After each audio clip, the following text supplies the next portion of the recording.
Eighth का त्रिभुज के बारे में थोड़ा सा नॉलेज लिया था। हमने बताया था कि त्रिभुज कितने प्रकार का होता है, तो कल बताया था हमने त्रिभुज 6 प्रकार का होता है। 3 प्रकार से भुजाओं के आधार पर और 3 प्रकार से कोणों के आधार पर। भुजाओं के आधार पर 3 प्रकार के जो त्रिभुज होते हैं उनमें से समबाहु त्रिभुज होता है, समबाहु त्रिभुज होता है और विषमबाहु त्रिभुज। कोणों के आधार पर जो 3 प्रकार के त्रिभुज होते हैं उनको कहते हैं न्यून कोणीय त्रिभुज, समकोण त्रिभुज और अधिक कोणीय त्रिभुज।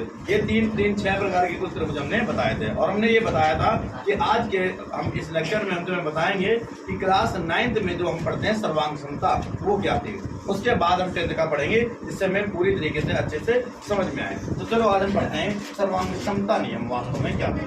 तो सर्वांग समता नियम, सर्वांग समता नियम जिसको हम कांग्रुएंट कहते हैं, क्या होता है सर्वांगसम। अगर हम इसकी बात करें तो सर्व मीन्स सर्व, धन, अंग और धन सम। अगर हम इसका संधि विच्छेद करें सर्वांगसम का तो सर्व, धन, अंग, धन, सम होता है, तब इसको मिलाकर सर्वांगसम पढ़ा जाता है। सर्व मीन्स होता है सभी, अंग माने भाग और सम माने समान।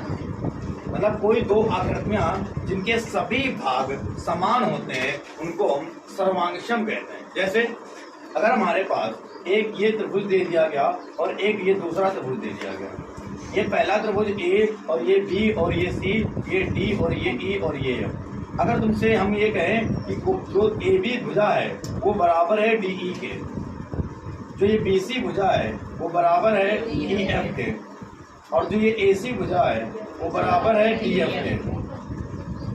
तीनों भुजाएं बराबर हैं किसी एक त्रिभुज की, तीनों भुजाएं दूसरे त्रिभुज के संगत तीनों भुजाओं के बराबर हैं, तो दोनों त्रिभुज कैसे होंगे? सर्वांगसम होंगे। तो हम कह सकते थे कि इसमें नियम कौन सा लगता है? जब तीनों भुजाएं बराबर होती हैं उस समय नियम लगता है, उसको कहते हैं भुजा भुजा भुजा भुजा भुजा भुजा सर्वांगसमता नियम, सर्वांगसमता नियम से, सर्वांगसमता नियम से।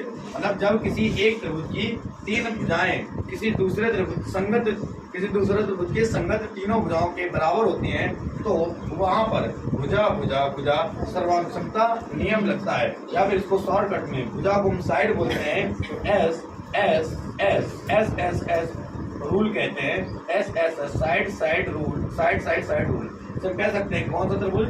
त्रिभुज ए बी सी सर्वांगसम होगा। सर्वांगसम का साइन बेटा पहले एक ऊपर ऐसे ये लाइन और 2 बराबर की लाइन सर्वांगसम है त्रिभुज डी ई एफ। इस तरीके से दोनों त्रिभुज सर्वांगसम होते हैं। मतलब किसी एक त्रिभुज की 3 भुजाएं दूसरे त्रिभुज के संगत 3 भुजाओं के अगर बराबर होती हैं तो दोनों त्रिभुज कैसे होते हैं? सर्वांगसम। ये पहला नियम था सर्वांगसम का। दूसरा नियम क्या होता है? दूसरा नियम क्या होता है? मान लिया कोई एक त्रिभुज फिर से दिया गया, मान लिया त्रिभुज का नाम है पी क्यू आर। दूसरा त्रिभुज एक दे दिया गया जिसका नाम है एम एम एन और ओ। अगर ये दोनों त्रिभुज सर्वांगसम हो गए कब? ये दूसरा नियम। पहला नियम ये है। दूसरा नियम क्या कहता था? दूसरा नियम ये कहता था कि अगर किसी 2 त्रिभुजों में एक मान लिया भुजा कौन सी है? पी क्यू वो बराबर है एम एन के, दूसरी भुजा क्यू आर जो है वो बराबर है एन ओ के, और इसका ये वाला जो कोण है वो बराबर है, कोण जो क्यू है वो बराबर है कोण एन के। तो हम कह सकते हैं कि दोनों त्रिभुज क्या होंगे? सर्वांगसम होंगे। मतलब इस त्रिभुज के सभी भाग इस त्रिभुज के बराबर होंगे। और उसमें नियम कौन सा लगेगा? 2 भुजाएं हैं, एक कोण है। कोण को इंग्लिश में कहते हैं हम एंगल, कहते हैं एंगल। भुजा के लिए लिखेंगे एस, एंगल के लिए लिखेंगे ए, भुजा के लिए S, S A S rule. ठीक है, मतलब भुजा कोण भुजा नियम से कौन सा त्रिभुज? त्रिभुज पी क्यू आर सर्वांगसम होगा त्रिभुज एम एन ओ। मतलब इस तरीके से भी हम 2 त्रिभुजों को सर्वांगसम कर सकते थे। मतलब किसी एक त्रिभुज की 2 भुजाएं दूसरे त्रिभुज के 2 भुजाओं के बराबर हो तथा ये पहले त्रिभुज का एक कोण दूसरे त्रिभुज के कोण के बराबर हो तो दोनों त्रिभुज कैसे होते हैं? सर्वांगसम होते हैं। ये भी हमने नियम पढ़ा था। तीसरा नियम हमने क्या पढ़ा था? तीसरा नियम क्या है? थर्ड नियम में मान लिया फिर से एक हमारे पास त्रिभुज है कोई, ये त्रिभुज का नाम दे देते हैं, मान लिया फिर से ए बी सी दे दिया। एक त्रिभुज हमारे पास दूसरा है जिसका नाम है पी क्यू आर। यहाँ पर तीसरा नियम लगाने जा रहे हैं। हम कह सकते हैं कि कोण जो ए है वो बराबर है कोण पी के। ये जो कोण है ए है वो बराबर है कोण पी के, जो कोण पी है वो बराबर है कोण क्यू के, है ना, कोण क्यू के। और कोण कोई एक भुजा है, मान लिया AC जो है वो बराबर है PR के। तो हम कह सकते हैं किसी त्रिभुज के, किसी दो त्रिभुजों में से एक त्रिभुज के दो कोण किसी दूसरे त्रिभुज के दो कोणों के बराबर हो, पहले त्रिभुज की एक भुजा दूसरे त्रिभुज की एक भुजा के बराबर हो, तब भी दोनों त्रिभुज कैसे होते हैं, सर्वांगसम होते हैं। इसमें कौन सा नियम लगता है, दो कोण है तो एक भुजा है S और दूसरा कोण A, रूल ASA, मतलब A फॉर एंगल मतलब कोण, साइड में भुजा कोण, कोण भुजा कोण। नियम से त्रिभुज कौन सा ABC सर्वांगसम होगा त्रिभुज PQR। इस तरीके से दोनों त्रिभुज कैसे होते हैं, सर्वांगसम। सर्वांगसम समझ में आ गया होगा कि सर्वांगसम का मतलब क्या है। सर्वांगसम का मतलब है किसी दो आकृतियों में पहली आकृति के सभी भाग दूसरे आकृति के सभी भागों के बराबर हो, मतलब पहली आकृति की तीनों भुजाएं दूसरे आकृति की तीनों भुजाओं के बराबर हो, पहले आकृति के कोण दूसरे आकृति के कोण के बराबर हो, तभी दोनों त्रिभुज कैसे होते हैं, सर्वांगसम होते हैं। चाहे वो त्रिभुज की बात करें चाहे वो चतुर्भुज की बात करें। क्या एक आयत एक वर्ग के सर्वांगसम हो सकता है, नहीं हो सकता। सभी अंग समान नहीं होंगे। क्या एक त्रिभुज एक वर्ग के सर्वांगसम हो सकता है, नहीं हो सकता है। क्या दो त्रिभुज एक मान लिया एक समबाहु त्रिभुज एक समद्विबाहु त्रिभुज एक दूसरे के सर्वांगसम हो सकते हैं, नहीं हो सकते हैं। सर्वांगसम तभी होंगे, सर्वांगसम तभी होंगे जब पहले आकृति के सभी भाग दूसरे आकृति के सभी भागों के बराबर होंगे। जैसे मान लिया एक हमारे पास मार्कर है, हम क्या करें दूसरा एक और मार्कर इसी कंपनी का एक ऐसा ही लेकर के आ जाएं, दोनों मार्कर एक जैसे दिखने में होंगे और एक जैसी लंबाई होगी, एक जैसा उनका व्यास होगा, तो इसका मतलब वो दोनों जो मार्कर हैं वो कैसे होंगे, सर्वांगसम। एक दूसरे अगर हम कथन में ऐसा कहें कि मान लिया कि एक कोई चीज हमारे वस्तु है हमारे पास और एक दूसरे एक वस्तु ले लें और हम इसको पीछे छिपाएं, अगर वो वस्तु पूरी इससे ढक जाती है आगे वाले वस्तु से, वो नहीं दिखती है, तो दोनों वस्तुएं कैसी हैं, सर्वांगसम है। लेकिन उनका आकार समान होना चाहिए। फिर ऐसा नहीं है कि मैंने छोटी सी वस्तु इसको पीछे छिपा दो तो क्या सर्वांगसम होगी, नहीं, आकार उनका कैसा होना चाहिए, समान होना चाहिए। दो वस्तुएं सर्वांगसम होती हैं जब पहले वस्तु के सभी भाग दूसरे वस्तु के सभी भाग के बराबर हो, बात चाहे भुजाओं की हो बात चाहे कोणों की हो। तो ये नियम था, कुछ क्लास 9 में हमने सीखा था। ये नियम इसलिए जरूरी है क्योंकि हम आगे जाकर के जब समरूपता सीखेंगे तो वहाँ पर इसका प्रयोग हो सकता है। 9 में तुम लोग भूल गए हो तो पढ़ लो। कौन कौन सा नियम होता है, ASA नियम होता है जहाँ पर दो कोण और एक भुजा एक दूसरे के बराबर होती है। SAS नियम होता है जहाँ पर दो भुजाएं और एक कोण बराबर होता है। SS नियम होता है जहाँ पहले त्रिभुज के तीनों भुजाएं दूसरे त्रिभुज के तीनों भुजाओं के बराबर होती हैं। किसी के दिमाग में ऐसा आ रहा होगा, क्या ऐसा नहीं हो सकता कि जैसे तीनों भुजाएं दूसरे त्रिभुज के तीनों भुजाओं के बराबर है तो सर्वांगसम है, तो क्या पहले त्रिभुज के तीनों कोण और दूसरे त्रिभुज के तीनों कोण के बराबर तो क्या सर्वांगसम नहीं होंगे? तो ऐसा नहीं है। तो पहले त्रिभुज के तीनों कोण दूसरे त्रिभुज के तीनों कोण के बराबर हैं तब भी वो सर्वांगसम नहीं हो सकते हैं। जैसे मान लिया हमारे पास एक त्रिभुज ये है छोटा सा और एक त्रिभुज ये है बड़ा सा। बेटा त्रिभुज चाहे छोटी भुजा करो चाहे बड़ी करो, मान ये 40 है तो ये भी 40 है, ये 60 है तो ये भी 60 है और ये बचेगा 100, ये है 100 तो ये भी 100 है, तो क्या दोनों सर्वांगसम होंगे? नहीं, लेकिन इनकी भुजाएं बराबर नहीं है। कोण बराबर होने थोड़ी होता है। अब कोण हम बात करें ऐसे तो कहें ये भैया 10 का है, बिल्कुल मान जाओगे। तो कहें अब 20 10 का है तब भी मानना पड़ेगा। कोण की भुजाएं बड़ी होने से, कोणों की भुजाएं जो हमारे पास हैं, कोणों की साइड भुजाएं हैं, उनको ये बड़ी होने से कोण का मान बड़ा थोड़ी हुआ करता है। कोण के उसके बीच में जगह जो है उस पर निर्भर करता है, ना कि भुजाएं बड़ी कर दो तो कोण बड़ा हो जाएगा। ठीक है, समझ में आया? ये है सर्वांगसम, इसको नोट कर लो। उसके बाद पढ़ेंगे समरूपता। समरूपता एक नियम होता है। पहले ये समझो कि समरूप क्या होता है। समरूप मतलब सम मीन्स समान, रूप माने दिखने वाले एक जैसे दिखने वाले को ही समरूप कहा जाता है। पहली बात तो ये छोटी सी डिफिनेशन है। समरूप मतलब एक जैसे दिखने वालों को ही क्या कहते हैं, समरूप। गेहूं के घेर में सभी गेहूं के दाने समरूप होते हैं, दिखने में एक जैसे होते कि नहीं होते हैं? हाँ, किसी का कोई छोटा और कोई बड़ा हो सकता है लेकिन वो दिखने में एक जैसे ही होते हैं। हम अभी केवल दिखने की बात कर रहे हैं, हम अभी केवल समरूप की बात कर रहे हैं। किताब में कॉपी में उपस्थित पन्ने सभी समरूप होते हैं। फिलहाल कहें तो कॉफी के कौ सर्वांगसम में निकल आए, हम अभी केवल दिखने की बात करते हैं। हम तुमसे कहें कि यहाँ पर हमारे पास एक ये वृत्त है, एक ये वृत्त है, एक ये वृत्त है और एक ये वृत्त है और एक और बना दो। ये सभी वृत्त समरूप है कि नहीं है? क्योंकि सभी वृत्त हैं, दिखने में एक जैसे हैं, समरूप हैं, लेकिन सभी वृत्त सर्वांगसम नहीं है। सर्वांगसम के लिए इनको समान होना पड़ता, सभी का आकार एक जैसा होना पड़ता। समरूप के लिए ऐसा कुछ नहीं है। समरूप के लिए जो दिखने में एक जैसे हो तो समरूप हैं। सभी वर्ग, ध्यान देना, वर्ग की बात कर रहे हैं। किसकी बात कर रहे हैं? वर्ग। वर्ग जिसकी चारों भुजाएं बराबर होती हैं। समय नहीं है तो हम तुम्हें वर्ग के बारे में अच्छे से बता देते हैं। तो हमारे पास एक ये वर्ग है और एक ये वर्ग है और एक ये वर्ग। ये तीनों वर्ग हैं। ये तीनों वर्ग आपस में कैसे हैं?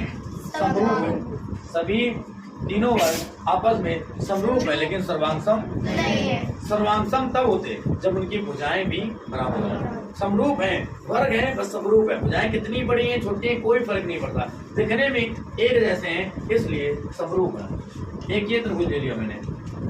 त्रिभुज है कैसा? ये समबाहु। कैसा है? समबाहु त्रिभुज। एक त्रिभुज ये ले लिया, ये भी कैसा है? समबाहु त्रिभुज। ये भी समबाहु है। एक और त्रिभुज ले लिया आपने, ये ले लिया, ये भी कैसा है? समबाहु। तीनों समबाहु त्रिभुज है। समबाहु मतलब भुजाएं समान है तीनों की, तो ये समरूप होंगे, देखने में एक जैसे हैं।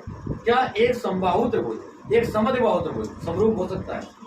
ऐसा नहीं कि त्रिभुज नाम ले लिया तो समरूप हो गया, ऐसा नहीं। उस त्रिभुज का नाम क्या है हमें ये पता होना चाहिए। सभी समबाहु त्रिभुज सदैव समरूप होते हैं। तो ये समबाहु त्रिभुज आकार से कोई फर्क नहीं पड़ रहा है, तो ये चीज तो समझ में आ रही है कि समरूप में सर्वांगसम के तरीके से कुछ भिन्नता है।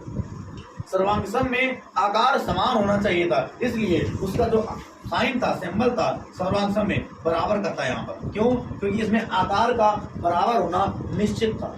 समरूप में ऐसा कुछ नहीं है, इसलिए समरूप का साइन केवल ये वाला होता है, एक। मतलब इस तरीके से एक लगा दोगे, ये बड़ा किसका साइन है? समरूप का। क्योंकि समरूप में केवल रूप दिखने के जैसा एक जैसा होना चाहिए, बराबर होना निश्चित नहीं है। ठीक है, आकार बराबर हो या ना हो। तो ये हुई हमारी थोड़ी सी समरूपता वाली बात। लेकिन अब हम कैसे पहचानेंगे? अभी तुमने बता दिया कि ये वर्ग है, ये वर्ग है, ये वर्ग है, इसमें तीनों आकृतियां समरूप है। अभी मैंने बता दिया कि ये तो चलो वृत्त है, ये तो समरूप है। अभी मैंने बता दिया कि ये भी समबाहु त्रिभुज है, ये भी समबाहु त्रिभुज है, ये भी समबाहु त्रिभुज है, तो तुमने बता दिया समरूप है। लेकिन हम कैसे पहचानेंगे कि वो समबाहु ही है? समबाहु हो सकता है अगर भुजाएं ना दी हो तो फिर कैसे पहचानेंगे कि समरूप है कि नहीं? तो उसके लिए कई सारी विधियां हैं, प्रॉपर्टी हैं, प्रमेय हैं। हम उनको जानेंगे, पढ़ेंगे, फिर और सीखेंगे। ठीक है, तो अभी के लिए इतना, फिर हम एक्सरसाइज स्टार्ट करेंगे। एक्सरसाइज पहला क्वेश्चन हमारे पास है।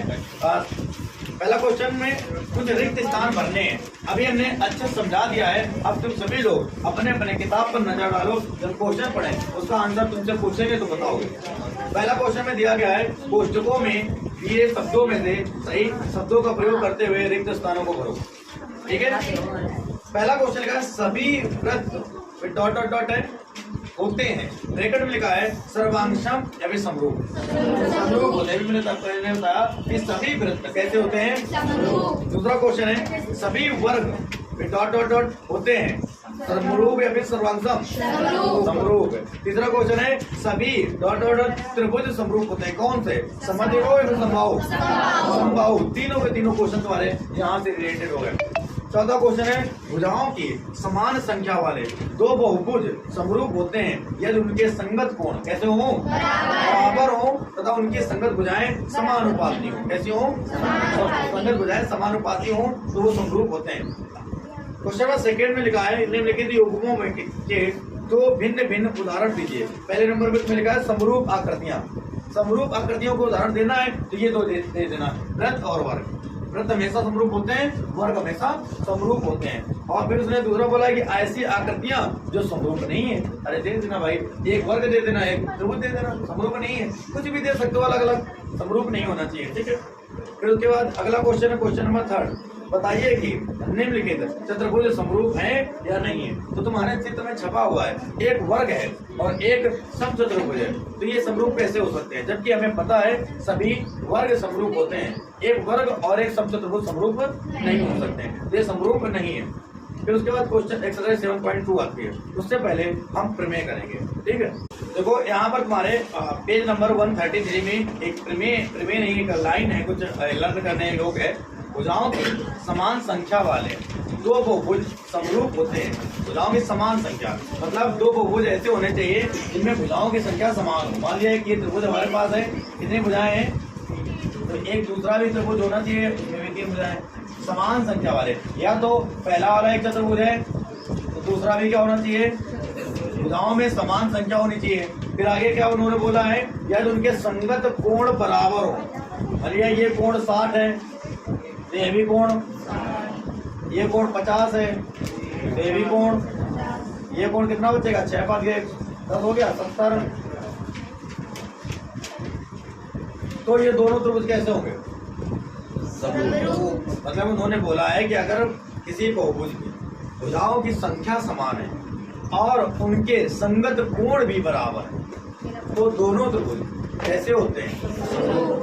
यहाँ की बात करते हैं, यहाँ भी भुजाओं की संख्या समान है। मान लिया ये कोण 90 डिग्री का होता, ये भी कोण 90 डिग्री का होता, ये भी 90 का होता, ये भी 90 का होता, ऐसे ही चारों इसके भी कोण 90 होते, तो दोनों चतुर्भुज कैसे होते हैं? समरूप हो जाते हैं। लेकिन साथ में उन्होंने एक चीज और कही है। क्या कहा है? यदि उनकी संगत भुजाएं एक ही अनुपात में हो अर्थात समानुपाती हो। मतलब इनकी जो भुजाएं हैं, अगर हम नाम डाल दें ABC और इसका नाम डाल दें PQR, अंतर समझना।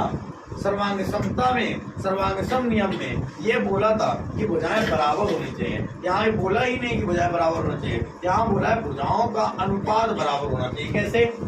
इस बारे त्रिभुज की भुजा AB बटे में इसकी भुजा BC बटे में QR, इसकी भुजा AC बटे में PR। अगर भुजाओं का अनुपात भी बराबर है, अगर भुजाओं का अनुपात बराबर है, किन्हीं दो त्रिभुजों के भुजाओं का अनुपात अगर आपस में बराबर है तो दोनों त्रिभुज कैसे होते हैं? समरूप होते हैं। ऐसे ही अब बात करें चतुर्भुज की, तो चतुर्भुज में भी भुजाओं का अनुपात अगर बराबर होगा तो कह सकते हैं कि वो कैसे होंगे? समरूप होंगे। इतना समझ में आ गया? ठीक है, चलो अब उसके बाद आगे चलते हैं अगली प्रमेय पर। जेल्स की प्रमेय। जेल्स की प्रमेय क्या कहते हैं? प्रमेय नंबर 6.1, यदि किसी त्रिभुज की एक भुजा के समांतर, यदि किसी त्रिभुज की एक भुजा के समांतर अन्य दो भुजाओं को भिन्न भिन्न बिंदुओं पर प्रतिच्छेद करने के लिए एक रेखा खींची जाए तो ये अन्य दो भुजाएं एक ही अनुपात में विभाजित हो जाती हैं। ये प्रमेय है 6.1, सभी लोगों को अपने किताब में देखनी है और इम्पोर्टेंट प्रमेय बहुत है। चलो हम इसको करवाते हैं। और इस आकृति में नाम ले लिया हमने A और B और C, और हमने एक भुजा के समांतर अन्य भुजा की रेखा खींची। ये मान लिया हमारे पास आगे D और E अन्य रेखा खींची। उसका कहना ये है कि जो किसी त्रिभुज में एक भुजा के समांतर एक अन्य जो रेखा खींची जाए, अगर ये रेखा अन्य दो भुजाओं को भिन्न भिन्न बिंदुओं पर प्रतिच्छेद करे, भिन्न भिन्न बिंदुओं मतलब है एक बिंदु ये है और एक बिंदु ये है, अलग अलग बिंदुओं पर प्रतिच्छेद कर रही है ये रेखा, तो ये जहाँ पर प्रतिच्छेद कर रही है इस भुजा का अनुपात इसके बटे में और इसका अनुपात इसके बटे में होना चाहिए। मतलब तुम्हें सिद्ध करना क्या है? तुम्हें सिद्ध करना क्या है?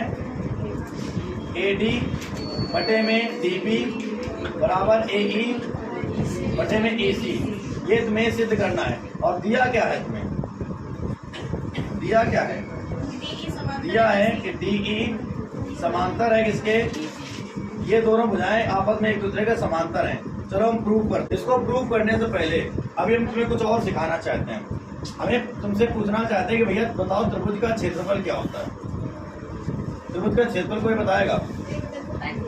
बताओ, जल्दी बताओ। 1/2 आधार। ठीक है, सबने बताया कि 1/2 गुणा आधार गुणा ऊंचाई। बहुत होशियार बच्चे हमारे यहाँ के। आधार गुणा ऊंचाई पूरे विश्व में हमारी गाथा गाएंगे। चलो अच्छा देखते हैं। हमारे पास एक त्रिभुज है, ये एक त्रिभुज है और ए और ये बी और ये सी, ये 90 डिग्री कोण बनाए। बताओ 1/2 गुणा आधार क्या है इसमें? चलो बीसी लिख दिया। ऊंचाई क्या है इसमें? ए बी लिख दिया। अच्छी बात है, पढ़ लिया। दूसरा त्रिभुज दे रहे हैं हम। अब इस त्रिभुज का क्षेत्रफल निकाल के दिखाओ। बताओ इसमें आधार क्या है, ऊंचाई क्या है? रचना करनी पड़ेगी। ऊंचाई क्या है? रचना करनी पड़ेगी। मतलब हम इसमें ना तो ये ऊंचाई है और ना ही ऊंचाई। ऊंचाई कभी भी तिरछी नहीं, लंबवत होती है हमेशा। मतलब 90 डिग्री का कोण बनाए वही ऊंचाई होती है। ऊंचाई हमारे पास होगी कौन सी? ये ऊंचाई अगर यहाँ पर 90 डिग्री बना रहा है कोण तो AD यहाँ पर ऊंचाई। किसी भी त्रिभुज की ऊंचाई हमेशा उसके शीर्ष से सीधे लंब धरातल पर डाले गए लंब को ही कहते हैं। तीसरा त्रिभुज बनाते हैं। बताओ ये त्रिभुज है ABC। आप बताओ इस त्रिभुज का क्षेत्रफल क्या होगा? 1/2 गुणा आधार कहाँ है? ऊंचाई कहाँ है? कहाँ रचना करें? हाँ ऐसे ऐसे ऐसे बी से ऊपर, ये रचना यहाँ हो। अब तुम सोचो कि रचना यहाँ आएगी तो त्रिभुज के बाहर है, त्रिभुज के बाहर रचना कैसे हो सकती है? बिल्कुल हो सकती है। तो बना त्रिभुज के लिए ऑर्डर करते हैं। घर सब लोगों ने घर देखा है, घर देखा ना, घर के आगे छज्जा होता है। एक कोई व्यक्ति आया और कहने लगा भैया मैं घर की ऊंचाई नापनी है। तुम क्या करेंगे? दीवार पर फीता लेंगे, दीवार पर चढ़ेंगे ऐसा कट और चढ़ के ऊपर तक पहुंच जाएंगे, नाप लेंगे। ऐसा करते हैं क्या? दीवार नापते हैं? नहीं, हम छज्जा आगे निकाला ना तो दीवार नहीं नाप रहे, छज्जे से लटकाएंगे, फीता नीचे तक पहुंचाते हैं कि नाप लेंगे। हाँ जो ऊंचा छज्जा, हम दीवार पे नहीं चढ़ना जरूरी है। हमारा ये छज्जा निकला है, हमें नीचे तक ये फीता लटका दिया, नाप ले ऊंचाई। क्या हम ऐसे दीवार पे चढ़ के जाएंगे? हम क्या करेंगे? सीधी ऊंचाई नाप लेंगे।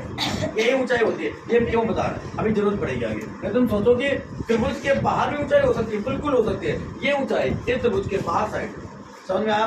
तो चलो देखते हैं। अब आ जाते हैं क्वेश्चन। सबसे पहले रचना कर लेते हैं। रचना क्या करोगे बेटा? D से एक लंब डालोगे यहाँ पर, मान लिया D से लंब डाला P, और E से एक लंब डालोगे यहाँ पर, यहाँ से लंब डाला Q। तो हम लिख सकते हैं कि जो DP है वो लंब हमने डाला इस पर AE पर, और जो EQ है जब QE है वो लंब डाला है इस पर AD पर। हम पूरी भुजा भी लिख सकते हैं, आधी भी लिख सकते हैं, कोई दिक्कत नहीं है। हम मान लेते हैं कि इतने इतने पर हमने लंब डाला, समझ में आया? कोई दिक्कत नहीं, बताओ कोई दिक्कत नहीं। अरे ऐसा कर लो,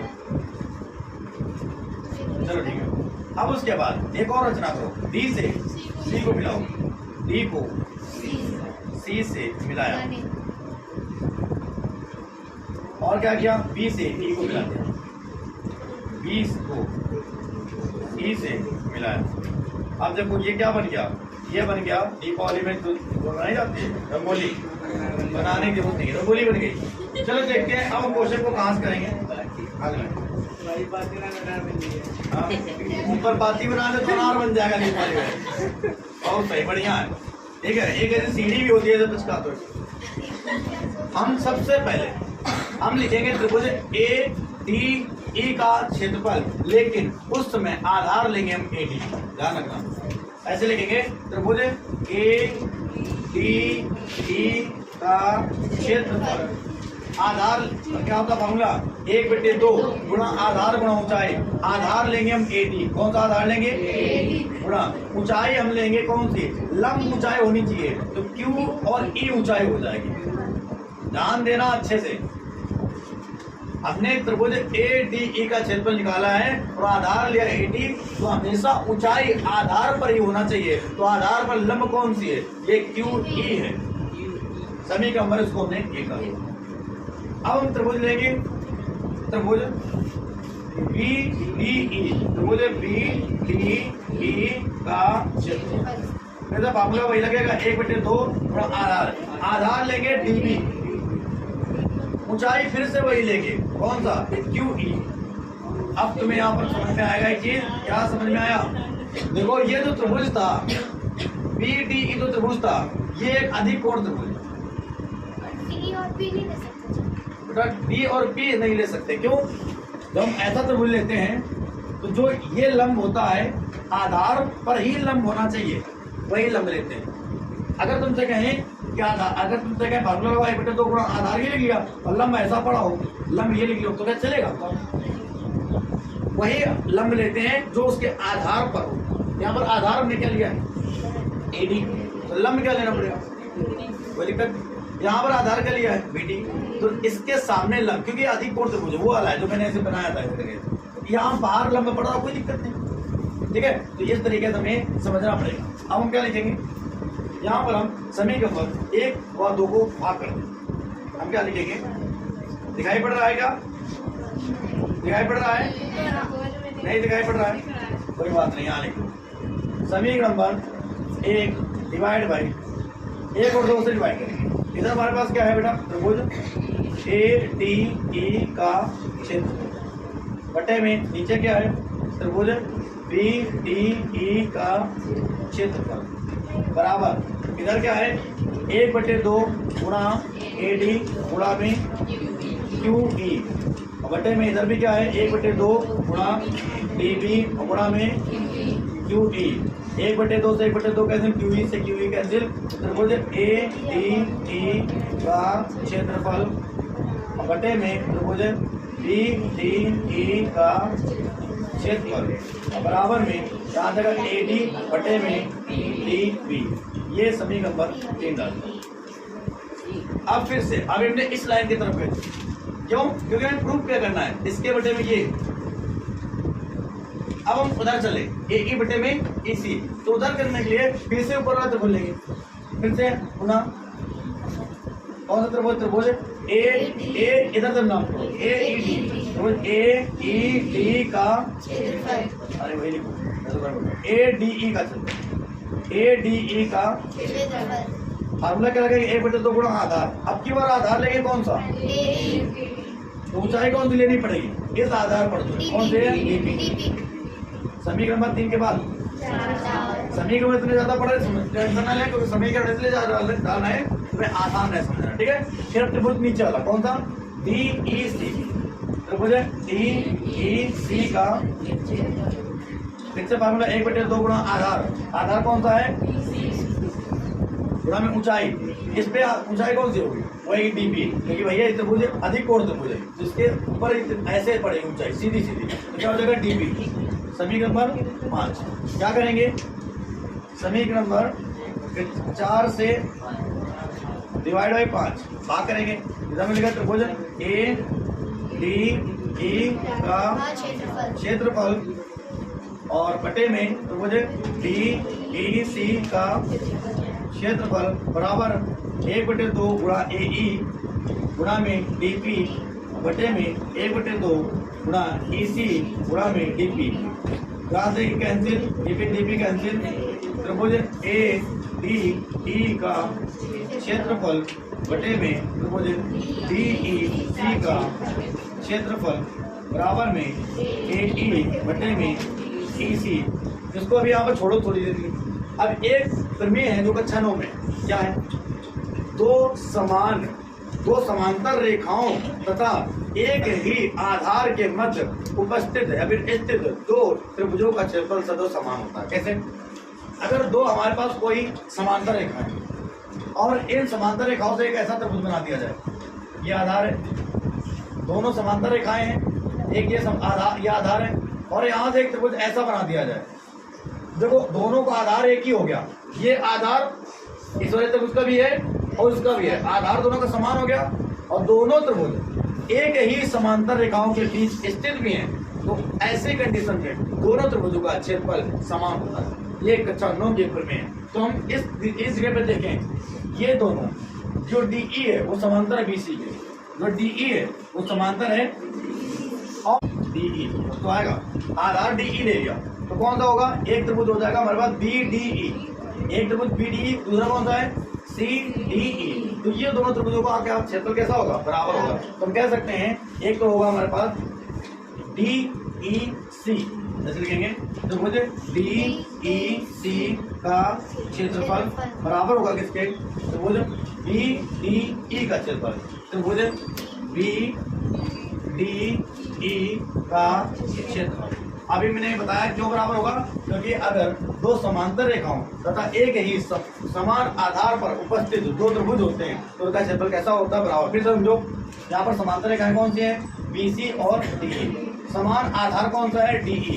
कौन से दो त्रिभुज हैं, एक BDE, एक कौन सा है, एक CDE। दोनों त्रिभुजों का क्षेत्रफल बराबर होगा। तो हम क्या कर सकते हैं, जहां पर ये लिखा है DEC का क्षेत्रफल, वहां पर क्या लिख सकते हैं, BDE का क्षेत्रफल। तो हम क्या लिखेंगे यहाँ पर, त्रिभुज ADE का क्षेत्रफल बटे में, जहां पर DEC है वहां पर क्या लिखेंगे, त्रिभुज BDE का क्षेत्रफल बराबर। इधर हमारे पास क्या था, AE बटे में EC।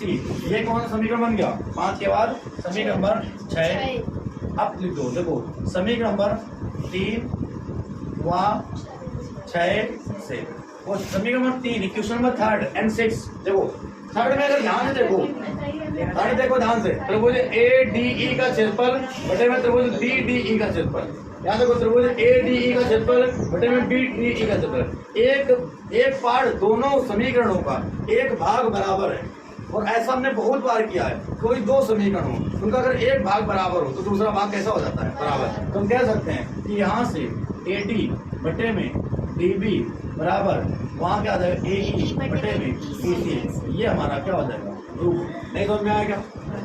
हमने क्या किया है कि दोनों त्रिभुजों का, दोनों समीकरणों का एक भाग बराबर कर लिया, जिससे कि दूसरा भाग बराबर हो गया। और ये हमारे खेल सूत्र में है, बहुत इंपॉर्टेंट। इसी में कुछ कार्य हम क्या करेंगे, रेसिप्रोकल कर देंगे। ये DB ऊपर चला गया, नीचे आ जाएगा, और EC ऊपर चला गया। और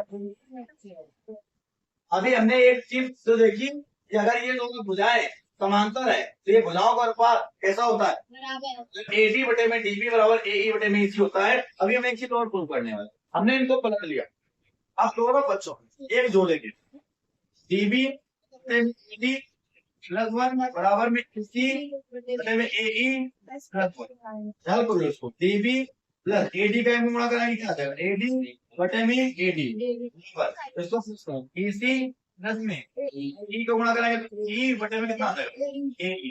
देखो बेटा, DB और AD को जोड़ो, क्या आएगा, DB कहाँ है, ये, AD कहाँ है, ये। अगर इतना और इतना जुड़ेगा तो क्या आएगा, AB आ जाएगा, AB बटे में AD बराबर। यहाँ पर देखो EC कहाँ है, EC AE कहाँ है, ये। तो अगर हम EC में AE जोड़े तो क्या आ जाएगा, AC आ जाएगा, AC बटे में।